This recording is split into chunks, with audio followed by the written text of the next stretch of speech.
Es gibt Tage, an denen muss Lea zum Kinderarzt. Lea hat nie Lust, zum Kinderarzt zu gehen. Heute ist aber so ein Tag.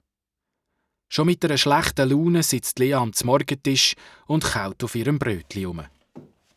Du, Lea, heute müssen wir wieder mal zum Herrn Dr. Binder. Den kennst du ja schon. Zum Doktor? Das wollte ich aber nicht. Das letzte Mal hat er mich einfach gestochen. Aber er hätte dich doch impfen. Und als ich dich gefragt habe, hast du einmal gesagt, es hätte dir überhaupt nicht wehgetan.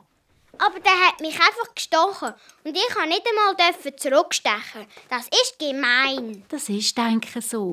Du hast die Impfung gebraucht und der Doktor braucht keine Impfung mehr. Aber heute schaut dir der Doktor nur in den Hals und sticht dich ganz sicher nicht. Schau die Hals rein. Denk wieder mit dem komischen Holzstäbli. So eins hat er mir auch schon auf meine Zunge gedrückt. Das hat schön wehgetan. Das hat mich gerade gewürgt. Lea sieht schon jetzt die grossen Hände vom Doktor mit dem langen, grässlichen Holzstückchen. Lea nimmt sich fest vor, heute beim Doktor einfach das Maul nicht aufzumachen. Auf dem Weg zum Herrn Dr. Binder trottet Lea ihrer Mutter hintendrein. Ihre Laune hat sich noch überhaupt nicht bessert. Auf einmal sieht sie einen Glassestängel am Boden liegen.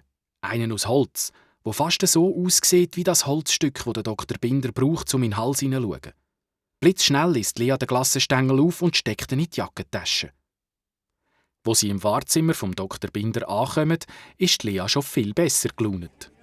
Ihre Mutter kommt nicht mehr raus. Was ist auch plötzlich mit dir? Nichts, gar nichts. Was, echt nichts? Erst gerade warst du noch so hässig und jetzt strahlst du wie ein Maienkäfer. Du hast doch nicht etwa irgendetwas Dummes vor? Ich habe nichts Dummes vor. Sicher nicht.